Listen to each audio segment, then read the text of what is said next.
Continuação da leitura do livro As Grandes Estratégias, de John Lewis Gaddis. Professores e adestradores. Esse é o capítulo 3. A meio mundo de distância das pontes de Helesponto e das longas muralhas atenienses, um homem da China antiga, sem nada conhecer de Xerxes ou Péricles, preparava um manual ensinando como alinhar aspirações e capacidades. Sun Tzu pode ter sido uma das várias pessoas, e o livro A Arte da Guerra pode ter sido compilado ao longo de vários séculos. Nesse sentido, lembra mais Homero que Heródoto ou Tucídides. Os épicos e as histórias gregas descrevem eventos e indivíduos singulares, cabendo a nós extrair as lições. Sun Tzu, ao contrário, estabelece princípios válidos independentemente do tempo e do espaço, e os conecta a práticas, estas sim, limitadas por tempo e espaço. A arte da guerra, portanto, não é uma história ou biografia, é uma compilação de preceitos, procedimentos e declarações categóricas. Se um general que segue minha estratégia for recrutado, como será, com certeza vencerá. Mantenha-o. Quando um que se recusa a seguir minha estratégia é recrutado, com certeza será derrotado. Dispense-o. Bastante objetivo, mas onde entra a estratégia? A água corrente sempre se move de cima para baixo. Evita terrenos altos e flui para terrenos baixos, diz o mestre Sun. É da natureza de troncos e pedras permanecerem estáticos em solo plano. Em solo inclinado, movem-se. Se quadrados, param. Se redondos, rolam. E de modo ainda mais sucinto, não morda as iscas oferecidas. Sun Tzu pode também nos ter avisado, junto com Polônio de Shakespeare, a nem emprestar nem pedir emprestado, ou, segundo as noções básicas de marketing, a comprar em baixa e vender em alta. Salvo que a história é cheia de gente que empresta e pede emprestado, que comprou em alta, mas teve que vender em baixa. Essas pessoas desconectaram suas práticas de seus princípios, não puderam resistir às iscas ofertadas. Frases que podem parecer tautologias em A Arte da Guerra são de fato treinamentos destinados a impossibilitar tais divisões. Os exércitos são como a água, explica Sun Tzu. Se atacar quando o inimigo menos espera, se evitar sua força a atacar sua fraqueza, então, como a água, nenhum poderá se opor a você. Troncos e pedras ilustram a projeção de poder. Basta pouca força para se competir muito. E ainda, o peixe que cobiça a isca é fisgado. As tropas que cobiçam a isca são derrotadas. Em Hamlet, as explicações propostas de Polônio dão margem às zombarias do personagem título. Hamlet. Estás vendo aquela nuvem, quase em forma de um camelo? Polônio. Pela Santa Missa, é de fato um camelo exato. Hamlet. Acho que parece mais com uma doninha. Polônio. Tem o dorso de uma doninha. Hamlet. Mas não seria uma baleia? Polônio. É uma baleia perfeita. Sun Tzu jamais aturaria isso. Como Benjamin Franklin, ele atrai relâmpagos como pipa, barbante e chave. Ele fundamenta cada preceito com aguda e crepitante realidade. Ele adestra o que é óbvio e bem menos óbvio e ensina que é possível estados, mesmo sem se defenderem, vencerem guerras. Tendo prestado atenção às vantagens de meus planos, os generais devem agir de maneira eficaz de acordo com o que lhes é vantajoso. Avisa mestre Sun. A tautologia em si adestra, pois as vantagens sobre as quais Sun Tzu discorre se baseiam nas situações vantajosas que tornam possível a influência. Líderes buscam essas vantagens, navegam com os ventos, não contra eles. Desviam dos pântanos em vez de neles afundarem. Evitam batalhas até estarem certos da vitória. Tentam se beneficiar da ausência, na vida real, de campos equilibrados. Compreendem a inutilidade, como meus alunos do Colégio da Guerra Naval gostam de dizer, enxugar gelo. A guerra é uma questão de importância vital do Estado, adverte Sun Tzu, na qual não se deve embarcar sem a devida reflexão. Xerxes e Alcibíades não refletiram. Artabano inicia, sim, mas sem a devida cautela. Mestre Sun reflete, mas age em seguida, fazendo uso do máximo da influência contra o mínimo de resistência. O sucesso chega com bastante rapidez, permitindo o menor dispêndio de recursos e vidas. Conheça o inimigo, conheça a si mesmo. Exorta a arte da guerra. Conheça o terreno, conheça o tempo. Sua vitória, então, será absoluta. Isso não exigiria, no entanto, conhecer tudo antes de tomar alguma atitude? Artabano não teve sucesso em responder à pergunta de Xerxes, mas Sun Tzu diz: a simplicidade demonstra, coexiste com a complexidade e pode nos guiar através dela. Só existem 5 notas musicais, mas as melodias produzidas são tão numerosas que é impossível ouvir a todas. Só existem 5 cores básicas, mas suas combinações são tão infinitas que é impossível visualizar todas. Só existem 5 sabores, mas suas misturas são tão variadas que é impossível provar todos. Nas batalhas só existe a força normal e a extraordinária, mas suas combinações são ilimitadas. Nenhuma logra abranger todas. Ninguém é capaz de prever tudo o que pode acontecer. Observar as possibilidades, contudo, é melhor que não ter nenhuma noção do que se pode esperar. Sun Tzu busca sentido, mesmo o senso comum, atrelando princípios, que são poucos, às práticas, que são muitas. Ela acaba adequando a combinação ao momento, como se ajustasse os níveis de som num sintetizador ou cores numa tela de computador. Ele oferece opções suficientes para satisfazer qualquer raposa, enquanto conserva a objetividade de propósitos de um porco-espinho, e segue contrapondo ideias em uma mente projetando-se através do tempo, do espaço e da escala. A liderança em arte da guerra se pauta em enxergar simplicidades em complexidades. Algumas realidades são compreendidas tão facilmente quanto os 5 sons e sabores e as 5 cores básicas de Sun Tzu. Assim conhecemos sua natureza. Quando as simplicidades se misturam, porém, as complexidades se tornam infinitas. Não importa com quanta disciplina nos preparemos, elas sempre irão nos surpreender. Se formos adestrados a princípios, no entanto, as complexidades não devem ser paralisadas. E como se pode aprender a adestrar? Sendo alunos de excelentes professores, acredito, pois é isso o que eles nos ensinam a fazer.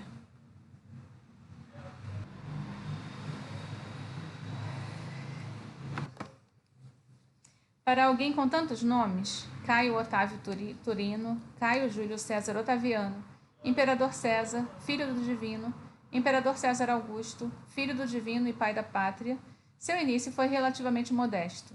Nascido entre 100 e 44 a.C., na família de um respeitável, mas inexpressível senador romano, aos 20 anos já era o terceiro nome do triunvirato que governara o Império. Aos 32, tornou-se o homem mais poderoso do mundo ocidental. Morreu serenamente aos 55 na cama que escolhera, um feito extraordinário para os imperadores daquela época, sobretudo por nunca ter usado esse título. Sua vida suscitou rumores de que estranhos sinais haviam precedido seu nascimento, até um invulgar, talvez imaculada concepção, algo a respeito de uma serpente. Apesar de contar com a providencial ajuda de um professor, a criança conseguiu quase tudo por conta própria. Os gregos tiveram um centauro Quiron como instrutor de Aquiles e outros heróis épicos. Já os romanos se viraram bastante bem com Júlio César. Suas conquistas haviam duplicado em 2 décadas o tamanho de sua república. Suas histórias, 2000 anos depois, ainda conquistam leitores e respeito.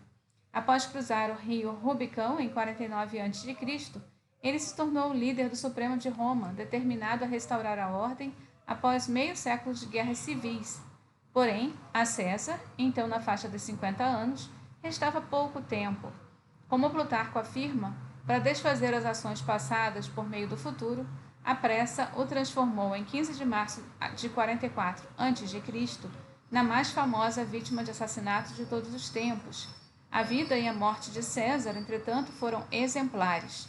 Ele ensinou o que fazer e o que não fazer. César não tinha filhos legítimos vivos, mas tinha Otávio, um promissor sobrinho-neto a quem outorgara o equivalente romano de um estágio. A Otávio coube a tarefa de ser a sua sombra, a sombra de César, por toda a cidade de Roma e depois se encontrar com ele na Espanha, naquela que acabou sendo a sua última campanha militar. O jovem lidou bem com a proximidade, observando sempre, jamais antecipando deduções, fortalecendo sua bagagem e seu vigor.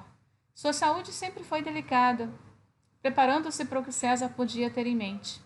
Otávio treinava para uma ofensiva contra os partas, quando soube na Macedônia do assassinato ocorrido em Roma 2 semanas antes. Tinha apenas 18 anos. O romancista John Williams imagina Otávio dizendo desconsolado aos amigos: "Depois a gente conversa, agora eu tenho que pensar no que vai significar a morte do meu tio-avô."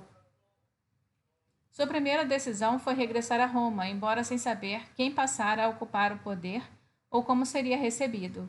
A situação se tornou arriscada quando Otávio tomou conhecimento, após desembarcar perto de Brundísio, que, por testamento, Júlio César declarara ele como herdeiro e filho adotivo. Chegou à capital como Caio Júlio César Otaviano, e por respeito ao líder e Marte, as legiões que encontrou levaram sua nova posição a sério. Otávio podia ter estragado tudo agindo como um cretino, porém, teve a sensibilidade de perceber a diferença entre herdar um título e dominar a arte de comandar. O primeiro pode acontecer da noite para o dia. O segundo pode chegar a levar uma vida inteira. Otávio nunca explicou como aprendeu a lição, mas como teve o privilégio de observar de perto, o maior entre todos os líderes seria uma besta quadrada se não tivesse aprendido nada. Sun Tzu, só traduzido na Europa 18 séculos depois, sugere o que pode ter ocorrido. Se sábio, um comandante é capaz de reconhecer a mudança das circunstâncias e agir apropriadamente. Se sincero, seus homens não terão dúvidas quanto às recompensas e punições. Se humano, ele vai gostar da espécie humana, sentindo compaixão pelos outros e apreciando a sua dedicação e esforço. Se corajoso, consegue a vitória agarrando sem hesitação a oportunidade. Se rígido, suas tropas são disciplinadas porque reverenciam e temem o castigo. César, em contrapartida, parece nunca ter explicado a Otávio o motivo de ser treinado. Isso poupou o garoto da ansiedade de saber que seria filho, herdeiro e comandante. Por causa dessa limitação, Otávio teve acesso à instrução sem a pressão da autoridade futura. Otávio precisaria de ambas se quisesse ir além de apenas receber elogios das legiões do seu tio-avô.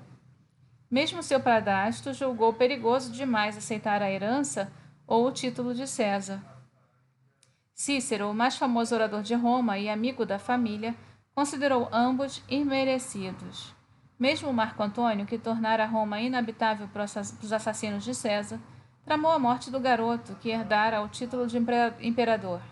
Na capacidade de cônsul, Marco Antônio conservou o legado deixado por César para os cidadãos da cidade e não atendeu Otávio quando este, sem sucesso, reivindicou sua herança. A reação de Otávio foi tirar o máximo proveito dos recursos limitados. Ele ofereceu sua própria fortuna aos romanos e, quando esta se provou insuficiente, pediu emprestado para prover ainda mais a manobra. Apesar de arriscada, valeu a pena, fazendo com que Marco Antônio parecesse mesquinho. Tarefa mais fácil foi convencer Cícero, famoso por sua vaidade. Não demorou em aceitar os elogios de Otávio, muito embora não tivesse se oposto ao assassinato de Júlio César. O orador, porém, também odiava Marco Antônio e logrou mais êxito ao denunciar o cônsul numa escala épica ainda maior, as Filípicas. 14 enfurecidos discursos no Senado romano, do que Otávio poderia conseguir?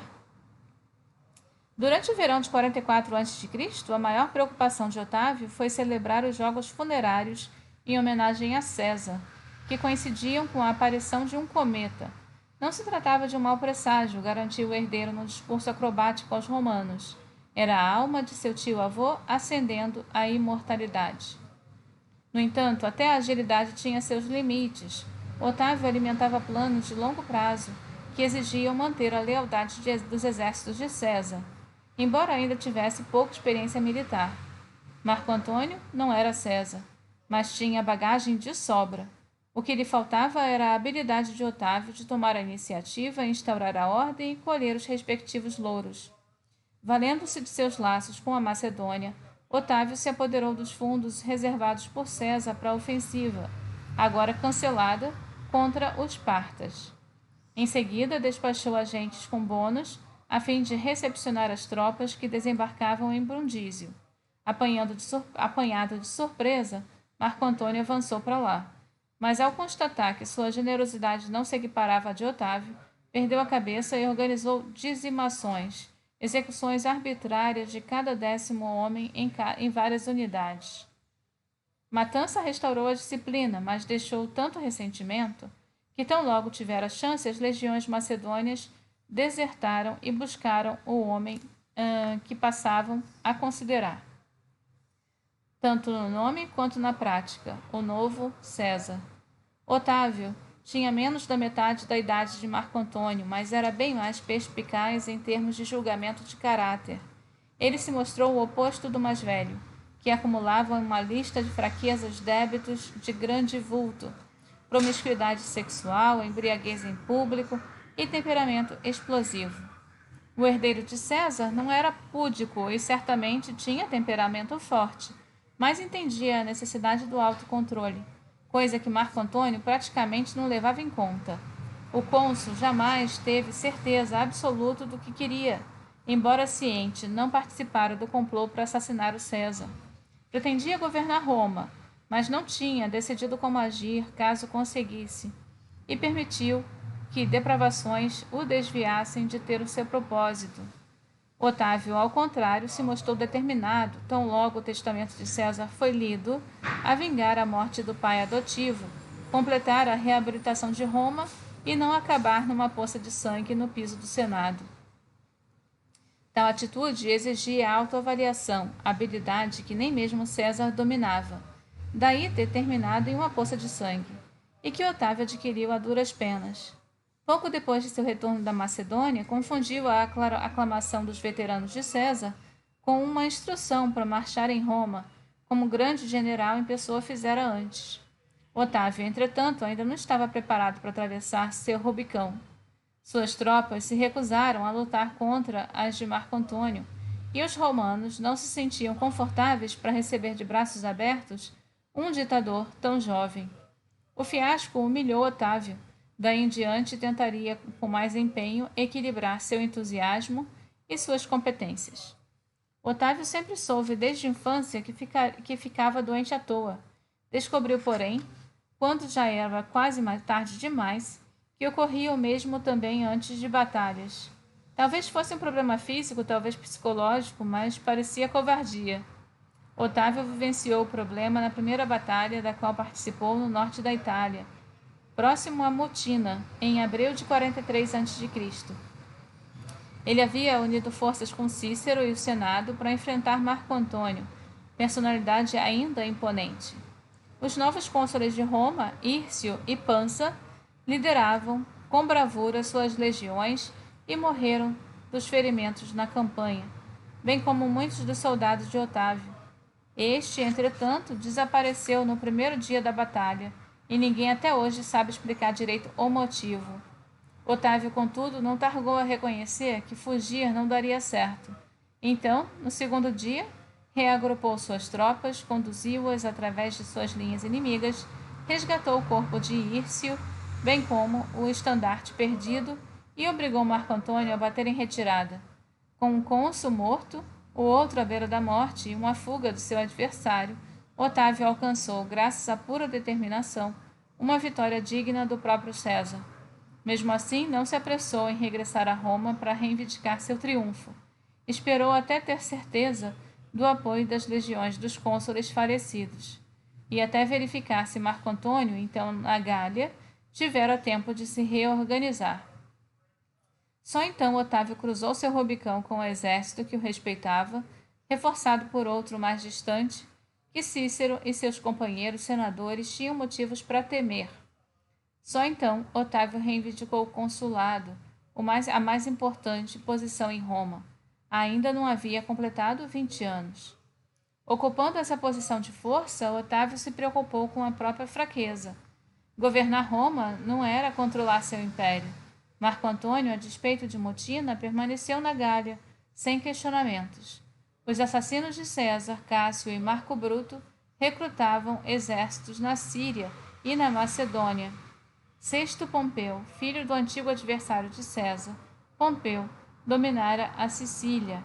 O próprio Senado romano, onde a conspiração contra César fora arquitetada, seria capaz de tudo, se não observado com extremo cuidado a autoavaliação do triunfante Otávio. Então sugeria a necessidade de apoio, ainda que de fontes duvidosas, como uma dos biógrafos assinalou. Afastar um rival era afastar um potencial aliado. Otávio começou com Marco Antônio. Numa ilha localizada em um rio perto de Mutina, no outono de 43 a.C., com suas legiões, Otávio marchou rumo ao norte de Roma, enquanto Marco Antônio, com as suas, prosseguiu na direção da Gália, levando com ele Lépido, um antigo complacente cônsul. Suas tropas reunidas eram mais numerosas do que as de Otávio, mas ele exigira tratamento igual. E enquanto os guardas observavam com cautela os dois lados das margens, os três líderes militares, um deles mal saído da adolescência, dividiram a maior parte do mundo que conheciam. À primeira vista, pode parecer que Otávio levou a pior. Marco Antônio ficou com os pares mais importantes da Gália, as partes mais importantes da Gália. Lépido ocupou a Espanha e as estradas da Itália até lá. E a Otávio restou contentar-se com a Sardenha, Sicília, a costa africana, onde teria de lutar contra Sexto Pompeu. Otávio também abriu mão do seu consulado, permitindo ao triunvirato governar Roma. Nessa fase, entretanto, status significava mais que substância. Ele preferiu, de sua posição inferior, ser um dos três governantes. Um governo só seu, uma vez conquistada a superioridade, poderia esperar. Enquanto isso, havia inúmeros outros assuntos a resolver. Enquanto na ilha, Marco Antônio, Lépido e Otávio trocavam em si nomes dos proeminentes romanos que deveriam ser eliminados e ter suas propriedades confiscadas e a família exilada, o nome de mais destaque na lista era o falastrão Cícero. Apesar de sua sensibilidade para conjunturas, o orador enfurecera Marco Antônio com as Filípicas. O triunvirato ordenou não apenas a execução de Cícero, mas que pregassem na tribuna do Fórum Romano sua cabeça e a mão com o que escrevera os discursos. É pouco provável que Otávio tivesse ordenado tal espetáculo, como também é pouco provável que tivesse tentado evitá-lo. Cícero o havia louvado em público como um jovem promissor, mas em conversas privadas insinuava que o líder era tão inexperiente que poderia ter sido descartado. O comentário chegou aos ouvidos de Otávio, que o arquivou para futura referência. Tendo Marco Antônio agora como aliado, não precisaria mais das Filípicas, dos aplausos e das indiscrições de Cícero. Em resumo, Otávio não precisava mais de Cícero. A prioridade seguinte do triunvirato era proscrever Bruto e Cássio, mas para tanto seria preciso uma derrota militar. Como um estranho eco de Cícero, a batalha teve lugar em Filipos, Trácia, no outono de 42 a.C. Marco Antônio passou a comandar o triunvirato, enquanto Lépido permaneceu no governo de Roma. Otávio desembarcou com suas legiões na Macedônia, mas logo ficou doente e chegou ao campo de batalha numa liteira. Apesar da posição desfavorável e lutando contra linhas fortificadas, Marco Antônio surpreendeu primeiro Cássio e em seguida Bruto, levando-os a cometer suicídio. O único triunvirato capaz de exercer o comando tinha obtido vitória total. Furioso consigo mesmo, Otávio descontou nos outros, humilhou e até executou prisioneiros. Depois de Marco Antônio ter prestado tributos ao cadáver de Bruno, dizem que Otávio o profanou e despachou a cabeça de volta a Roma, para ser colocada diante da estátua de seu tio-avô. Por sorte, ela afundou num naufrágio pelo caminho.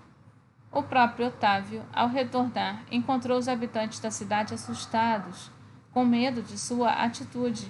Agora, velho demais para ser um tirano imaturo, se comportava como tal. Vou parar por aqui, sigo depois no próximo capítulo, estou na página 80.